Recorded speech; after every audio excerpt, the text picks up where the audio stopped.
Hello. Can you tell if I'm smiling or not? No. I can. Your eyes.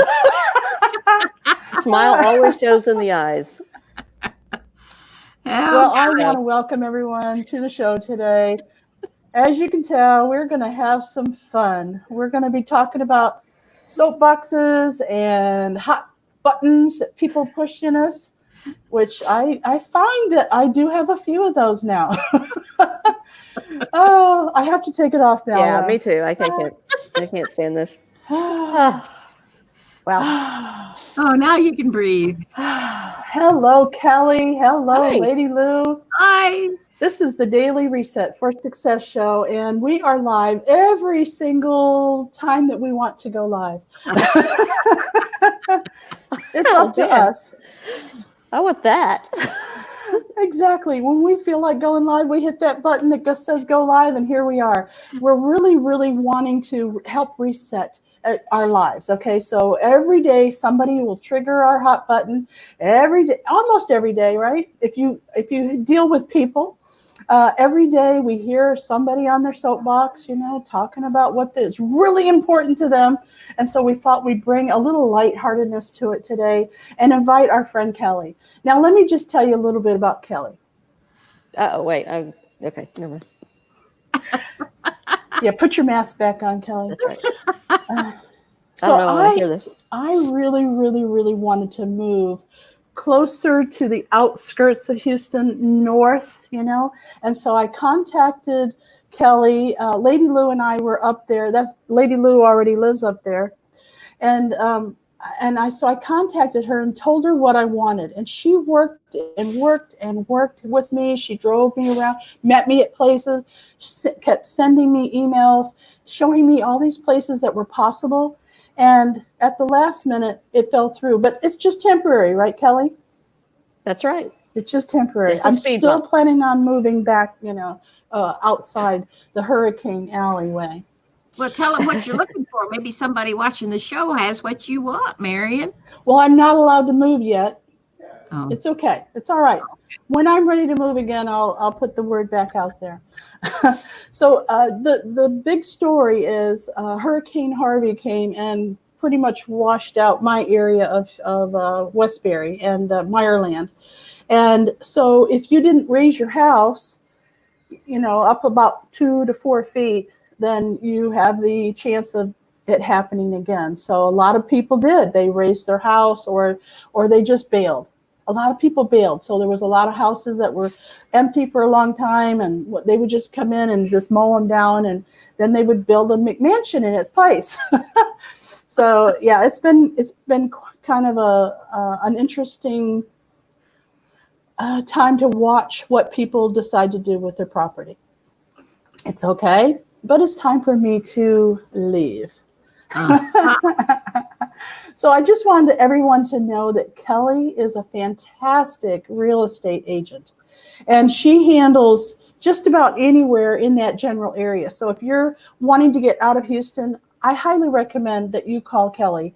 And I'm going to put her information up on the screen for you. And then I'm going to turn it over to Lady Lou. Okay. Because the information will be down below on your screen, and it will also be in the description, which will be below the videos on Facebook and YouTube and on the podcast platform. So if you need to refresh your memory of her phone number or email or whatever, you can always find it down below the videos. Anyway, I am so tickled. I met Kelly a few months ago when she came up to show Marian one of the homes in my area, and the darn thing got sold like hours before we got there, so we didn't even get to go in and see it, but it looked lovely from the outside, and Marian would have loved living there. But Kelly does a very beautiful job of servicing her customers, her clients. She is one of those people who stay on top of it. She does not let a minute drag that she doesn't help that client and answer questions and find the right properties, because sometimes that's the key when you know the area, right, Kelly? What areas are you servicing? Wait, who are y'all talking about? I want to meet. I'm just kidding. You got the wrong person on She's that. got a good sense of humor too, and that you can't buy that. Okay, thank you very much, Kelly. Yeah, I'm up north. I've lived at Kirkendall in 1960 growing up. Went to Westfield, Spring ISD, so I know that area. I worked for newspapers for over 15 years, Houston Community Newspapers down there. So did a lot of time in those areas, but I mainly try to say probably north of 1960 up to Huntsville and even beyond. I've done some work up in Centerville. Done some one home in Galveston, but one day I'm going to end up there, so I'm learning more about that area. So nice. So it sounds like you don't just do subdivisions and neighborhoods. Maybe you also do property. I do. Last year I had the pleasure to list and sell a beautiful property over in Cold Spring or San Jacinto County, and it was beautiful property. Had a barn and several different, a chicken coop and guest quarters, and I would have loved to live there. I mean, it was just beautiful. I can't for the life of me right now think about how many acres it was, but it was gorgeous. And I think the new owner is going to make a wedding venue out of it. It would be a perfect setting for it. That might be the answer, Kelly. I might have to have you look for me for some land. And then when I'm ready, I can just have it built or something, right? Yeah, build a barn dominium, A barn dominium. Those are really popular. Well, it's a metal building structure that kind of looks like a barn on the outside, but then it's, can be anything you want it to be on the inside. I mean, you can go in there and put that, 3-inch shag carpet and, paint the walls gold, or you could just go in there and have the cement floor stained, which is really popular, gorgeous. Yeah. And you find that a lot out here. And then, it's usually just a big room, and then you've got bedrooms off to the side. Kind of like the old lofts, maybe, you see people going into the old buildings and tearing down the walls and making living quarters. Oh, yes. So it's the country version of, the lofts. I will let you guys know that there's an incredible thunderstorm happening outside right now. So if all of a sudden I disappear, you'll just have to carry on without me. All right. I would like to get into some hot topics. And one of them is the mask fiasco. Okay. So Lady Lou and a few other people refuse to wear them no matter what. Just here we're representing America. We've got two people that say, okay, I know I need to do this. Let's do it. And then we've got someone like Lady Lou who says, you're infringing on my rights. I'm not going to wear it no matter what it does to anybody else or myself. I mean, they're hot. That's a hot button. That's a really big hot button right now. And people are using it to talk about their politics and their religion. And they're bringing all kinds of other things into this little thing right here. Did you guys notice that? It's not fun. And it's protection, Marian, for, as you know. And Kelly, there you go. It is protection for yourself first, and everyone around you second. And what's wrong with saying, I'm going to wear my mask? It's worth it. To me, I do. I promise you, I do wear a mask when I go out. Sure, you do. I don't go very often, so it's okay because they make me feel lightheaded because I'm not getting clean oxygen. So I can only stay in one about an hour. I don't know how people, nurses in particular, can handle that all day long. And I feel for them because it is a struggle, and we know that, but it's protection. Please, folks, protect yourself and others. That's all it's about.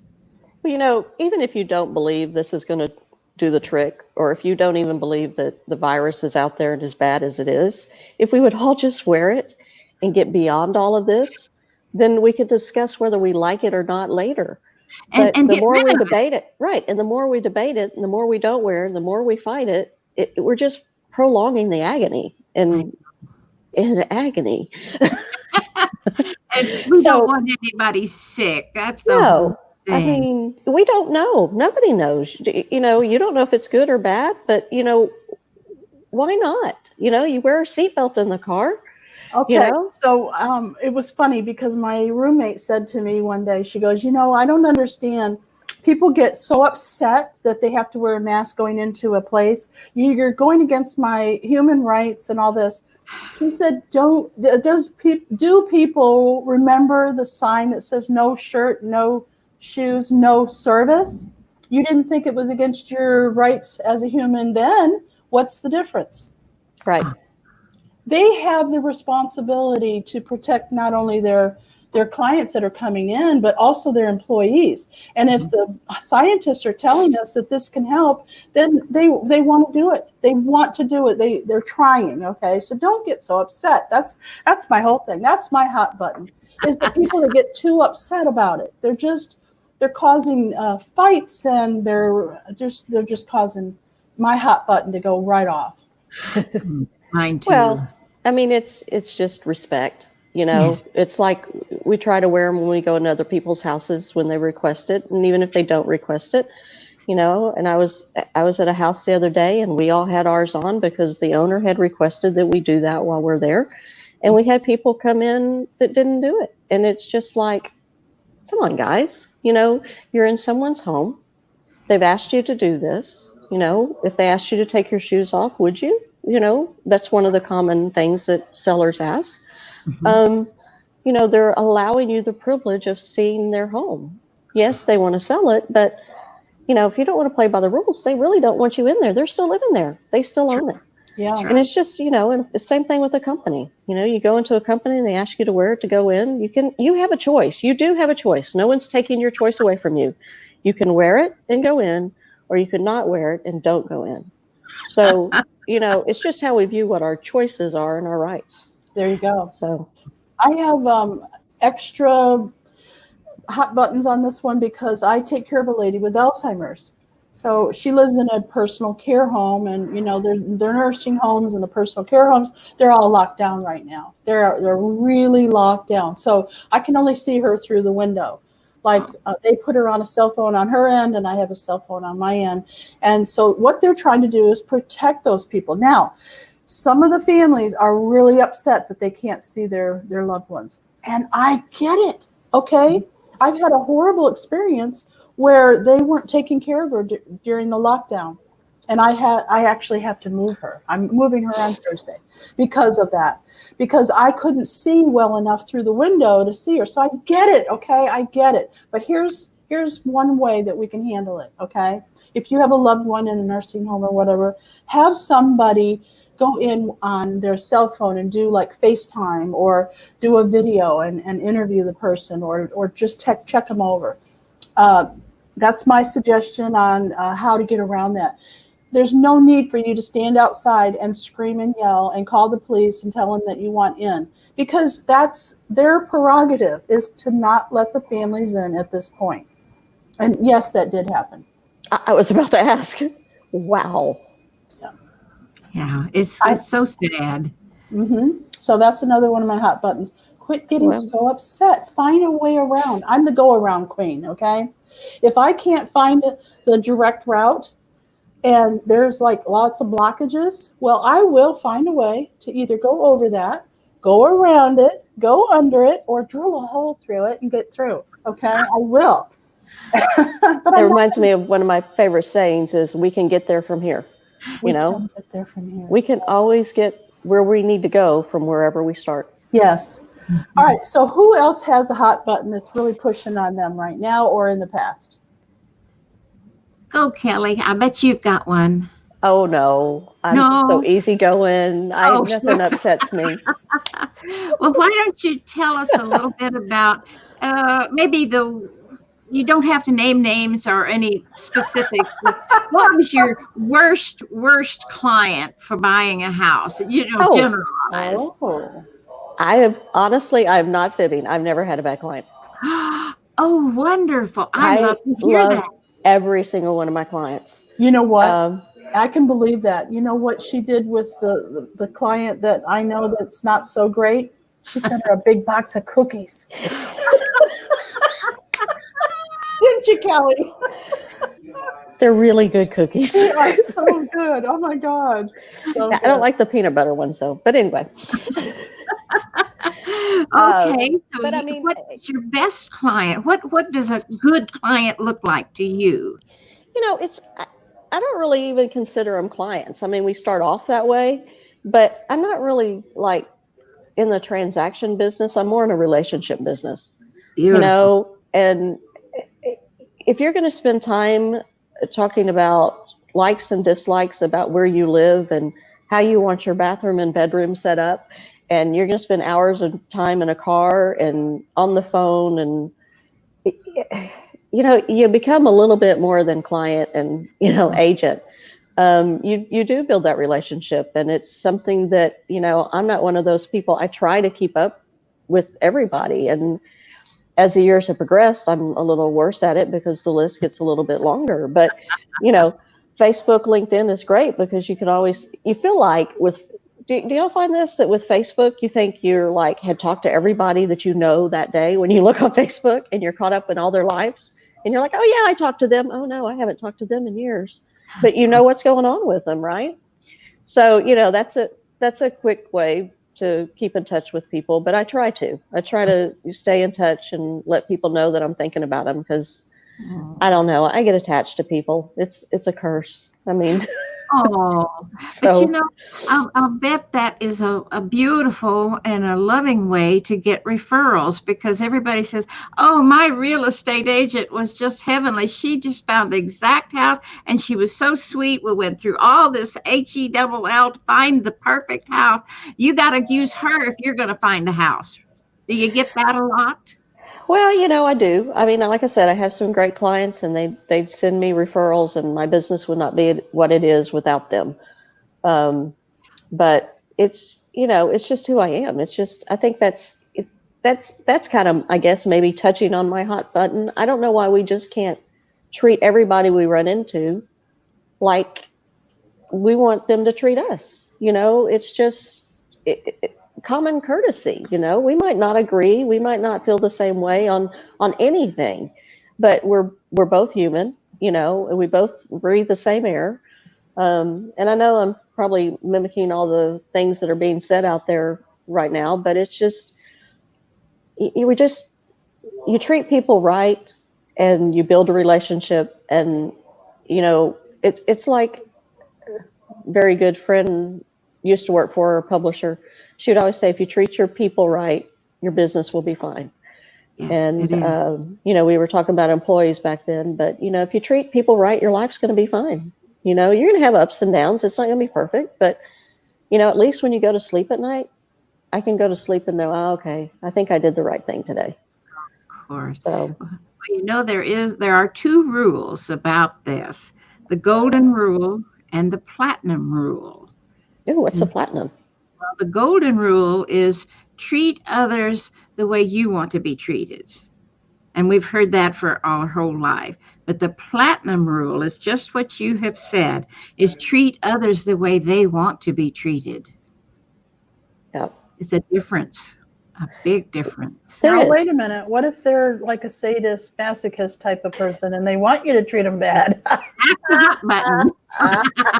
Well, I'm not going to hinder their right to be treated that way, but it ain't coming from me. Yeah, you don't want that kind. But I don't care. Go live how you want to live. It's no business of mine. I'm going to go over here and live how I want to live. But it's all cool, Yeah. But We've but all got anyway. choices. You don't That's have right. to have that client. Choices. Oh, we have an audience participation here. This is Karen. She says, how many attics and basements have you toured with the client? Both of those areas sometimes are not as checked out as they should be with a realtor.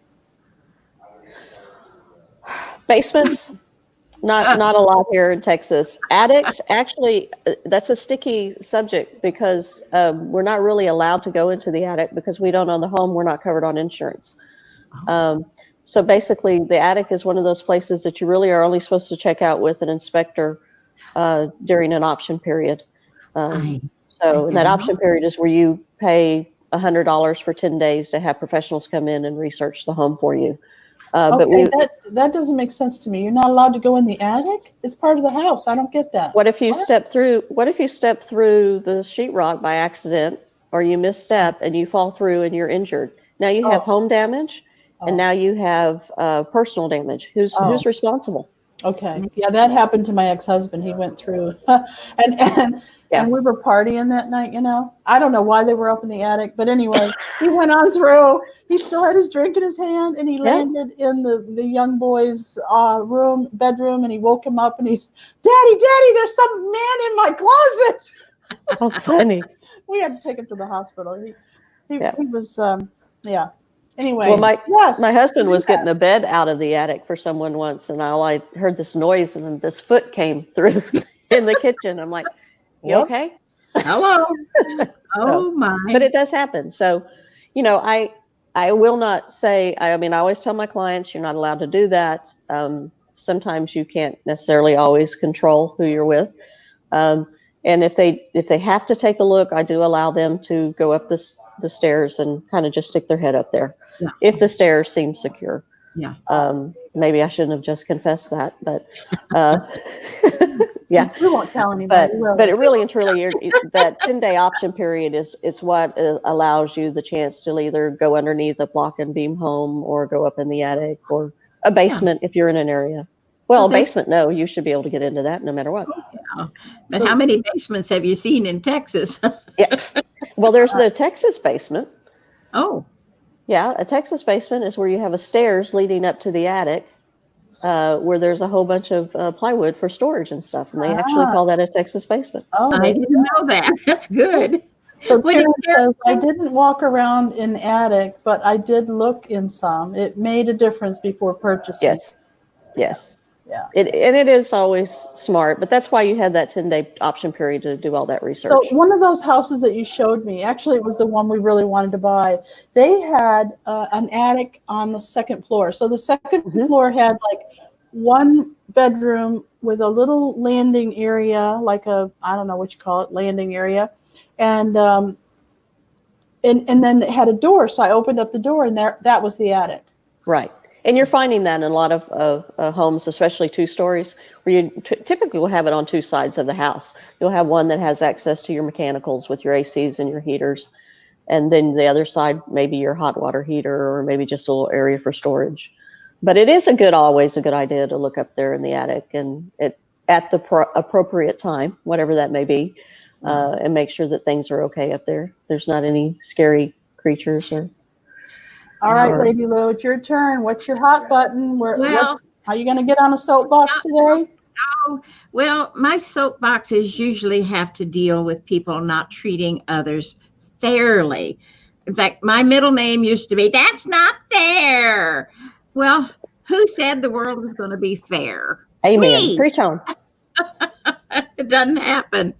But there are so many things that people could do to make things more equal, if not fair, but at least they wouldn't cheat you, they wouldn't hurt you, or they wouldn't just go behind your back or things like that.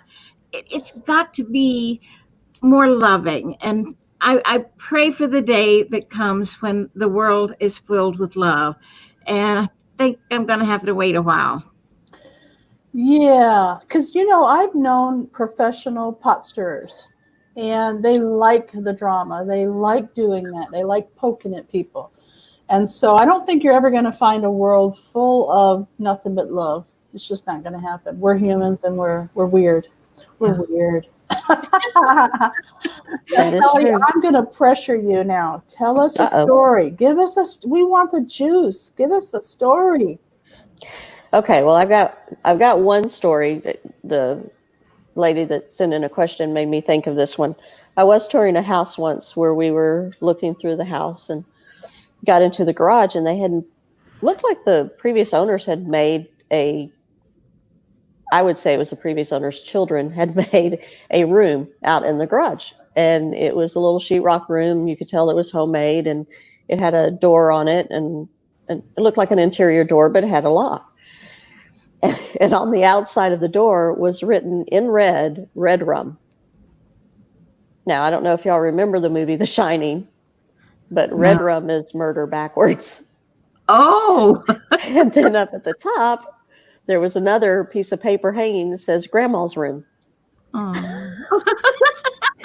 So that's just one thing that I have found in houses that make you go, oh, let's go to the next one.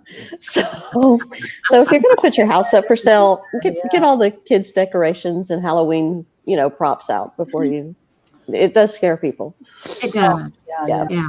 So. I remember so many years ago when my husband and I were hunting for houses. This was back in the 80s. And I had this wonderful realtor. She was a beautiful woman and just worked overtime for us because my husband wouldn't go with me. I had to go see it. And then if I liked it, he'd go see it. So one house we walked into, I think I got all of 6 feet into the front door and turned around and left. I don't know what it was. That house had bad vibes, and I don't usually feel that much, intuitive feelings. I turned around and walked out. I got chills. I said, no, I'm not going to even look at this house. What happened? That has happened to me twice. And once we were actually in the house, and I just looked at who I was with, which it was a couple that was engaged, and they were going to get married, and her parents. And I just looked at them and said, we need to go. I was like, we just need to go. This is not the house. And I can't tell you what it was. I mean, it could have just been, maybe the air conditioner blew down my shirt. I don't know. It was just kind of, and there were some other issues with it. It was pretty beat up inside and stuff. But yeah, you do pick up on stuff like that, I think. I did. I can, for sure. Yeah. So Karen has another question. Oh, okay. Some houses in the areas have had a lot of work done, like flood, hurricane, etc. Who signs off that these houses are good to go for resale? Oh. That is on the buyer to make those determinations with the advice from other professionals. That's why it's always so important to find a realtor that knows the area, that's local, that can tell you, I know this street flooded, this one didn't, this one was up to the ceiling, this area was spotted. It's good to know that. And because you don't know if you're moving to the area or you're relocating to the other side of the city. And we all had flood zones during Hurricane, I wanted to say Ike, but it wasn't. It was Harvey. And that's true. Kelly kept me from going to see one because they kept lowering the price, and it was like, man, they're almost giving it away. I gotta have this house, and she's like, oh no, Marian, it's been flooded. It's in a flood zone. No, you don't want that one. And I was like, thank you, Kelly.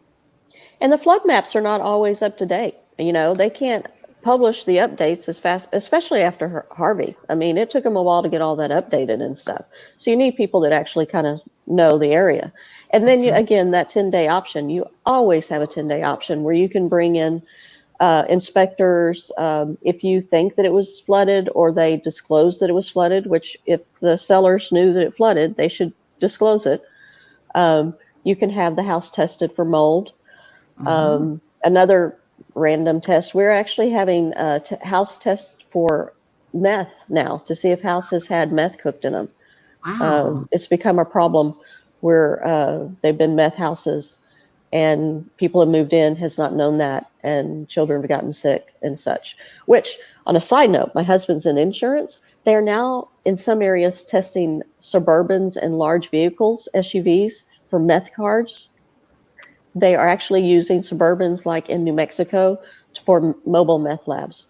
Wow. So, it's always buyer beware, do your research, get somebody who's knowledgeable to help you, whether it be an SUV or a car, and do those. I always, for my clients, try to look at previous sellers' disclosures if the house has been sold before, because that gives you a better picture of things that might have gone on, especially if it maybe had been leased for a couple years or something. But, I try to dig as far back as I possibly can to get every bit of information that we can use to make the best possible decision. Yeah. That's perfect. Go Kelly, ahead. I have a friend who he is a builder here in Houston, and he's he's also an attorney. He calls his company the Legal Eagle Contractors. And he's just a great guy. And his focus is keeping the elderly in their homes so they don't have to leave. So he'll come in and redo the bathrooms and open up the doors if they, need wheelchair access and that type of thing. And I was just wondering, because that's what you were looking for me. You were looking for a house that had separate quarters for someone that we care for. And I was just wondering, how does that fit into the area that you're working in now? Do you find more and more of that, or is it just once in a great while, or are really people trying to buy homes and redo their homes? Well, they are. You're finding more and more, the culture in America has always been different. It's been single family homes. And there are cultures in other countries, and I'm not, an expert on all this, but there's multi-generations living in homes. And that is coming to America, and we're finding that more and more. And we have new home builders that are actually building these net gen homes that where, people can move in together with, either a failure to launch child, or, a parent that, where you have separate quarters, but you're living together, you're there, you can be close to each other. So you're seeing more and more of that. Just because it's new, I don't think we have a lot out there as far as the older houses. I mean, people have tried to convert stuff. They've taken, I'm working with a client today. In fact, we close tomorrow, that it's a retired couple, well, soon to be retired couple, and they have her mother living with them. She's 93. And they're buying a 3-bedroom, 2-bath house, and they're giving her the 2 bedrooms and the bath up front. And that's going to be her little suite area. She can do what she wants to. And then they have their space just down the hall. And they're downsizing from, a larger house to a smaller one. But you're seeing a lot more of that. And another couple I placed 2 years ago, same thing. They found a ideal situation with 2 bedrooms and a bath, and they gave that to his mother, and they put the kids upstairs. So you are seeing that, a lot of different versions of that, some of them with full separate quarters with kitchens and living areas. Some are just giving them some of their own little private space, but we're headed that way as a country, I guess, as a population. I don't know what's the correct word. Peoples. Yeah, because the multi-generation thing is here, and for us being baby boomers especially. So I just think it's wonderful what you do, Kelly. And I think I'm going to brag on you a little bit that if you're watching this show, just get a hold of Kelly.